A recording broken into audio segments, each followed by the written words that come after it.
Hello, my Virgos, and welcome to your September 2020 horoscope. How are you guys doing? I already have some incense lit for you guys. It's sandalwood. I actually used this in the Leo horoscope. But we're gonna go ahead and clear off all of this Leo energy. Just gonna go through and cleanse the deck a little bit.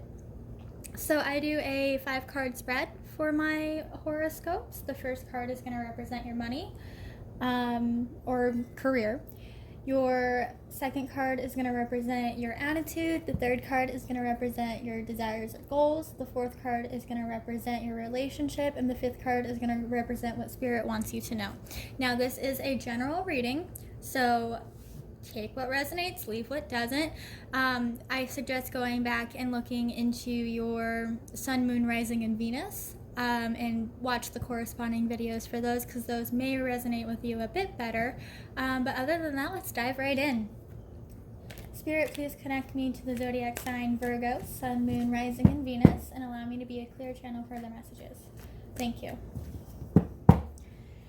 Alright, Virgo, what we got? I hope it's a good month for you guys. I hope it's a good month for everyone. Everyone's been through so much shit in 2020. Holy hell. Alright, let's see.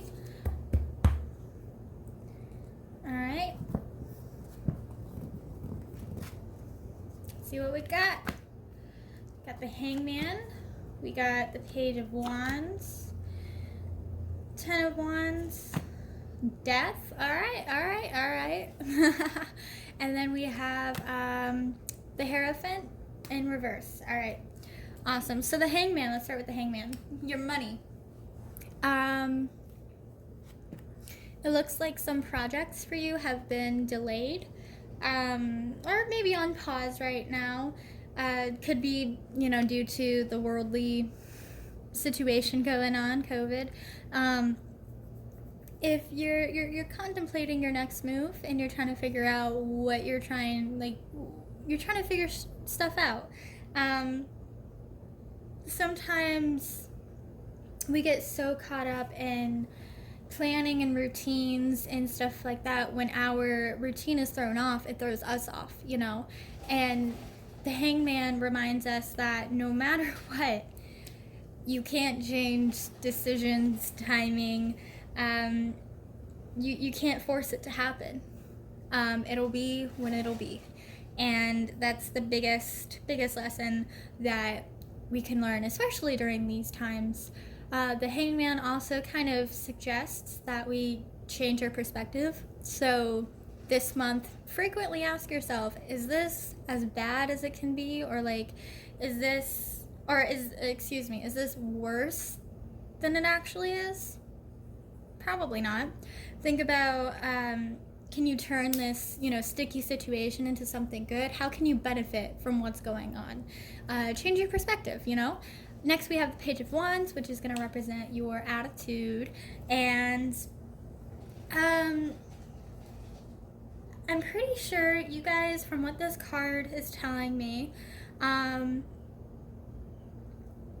Page of Wands, he's very childlike, And I feel like you guys are transitioning into a period of new perspectives. And, since he's so childlike, it kind of reminds us to take care of our inner child. We all have that inner child in us that we gotta nurture and we gotta take care of. And when we don't do that, that's kind of when we get imbalanced, And moving forward, I think you guys are gonna start having a lot of fun, and you guys are gonna start, dropping things that don't serve you, and kind of just, for a lack of a better term, you guys are just gonna vibe. Also, the Page of Wands can represent a Leo, a Sagittarius, or an Aries. So if you have one of those in your life, I highly suggest kind of buddying up with them and being playful, Go to the beach and throw a ball around. Obviously, please abide by COVID guidelines. But have some fun. You don't have to hustle every day. And that's something that I've been saying a lot lately. I feel like a broken record. You don't have to hustle every day. Every day doesn't have to be this grind or die type thing. You can have fun. You can take a break, The Page of Wands tells us to, you know, kind of uplift ourselves, but also uplift other people. And I think you guys are going, again, through this period of time where you're changing. You know, you're going through, and your perceptions are changing, the way you outlook life is changing, and it's just, overall, it's a lot of nice changes. Next, we have the Ten of Wands. Now, with the Ten of Wands, he has a lot. He has a lot of it on his shoulders, as you can see. Sorry, my camera cut out again. But he has a lot on his shoulders, as you can see, and he has some people in his life that don't have his best interest in mind, you know. So there might be some conflict going on with family right now, or you might have some conflict going on in your relationship, and I'll get to that in a moment. Maybe your friend group, there's a lot of conflict in there, and this is one of the few times I will say I don't think the conflict has anything to do with you, in part. Now, we're all in charge and responsible for our own actions and who we hang around and stuff, and sometimes the people that we choose to hang around cause the drama in our life. However, this might be, you know, a living situation where you can't really get out of it, you know. That would be a different situation. Now, like I was saying, I don't think that you guys are the cause of the conflict. I definitely think it's other people around you and situations that you cannot control. And I kind of suggest just don't let that outer conflict fuck with your peace. You know, don't let these people bring you down. Just block them out, you know, even especially if it's a situation where you can't really get out of it. Just, all right, like, just look at them, let them boil up, and just, all right, yeah, that's cool. You know, just don't let it phase you. Don't let it phase you. Next, we're going to go to the Death card, and this card is going to represent your relationship. Now, I just want to preface this whole thing with the Death card is not bad. The Death card does not mean that you guys are going to break up. The Death card does not mean, does not always mean you guys are going to break up. The Death card does not mean you're going to actually die. The Death card has a variety of meanings, and I'll dive into all of them. So for me, the Death card represents that in your relationship right now, you guys might be going through some emotional dynamics that are no longer working for you guys. You may be wanting to end your relationship, and just because things aren't working out anymore, you don't have that spark anymore, you know, and that's completely okay. Some relationships die out, but you gotta remember, and if you guys are scared right now, I know some of you guys are looking at this card and you're like, no, I don't want him or her to break up with me, I love them. I'm not saying that they're breaking up with you. I'm just saying, when death closes one door, he opens more, you know? So if you're at the point where your relationship is already in turmoil and you're doing your best to cling on to it, the card is reminding us that it's okay to let go, because once we let go, we're able to open new doors for ourselves. All right, so think of it kind of a little bit positively. The Death card is definitely something that's kind of hard to accept, especially since it has a lot to do with, in this specific spread, this card is representing a relationship. But it also suggests that, it can suggest that we need to transform and that we need to grow, you know?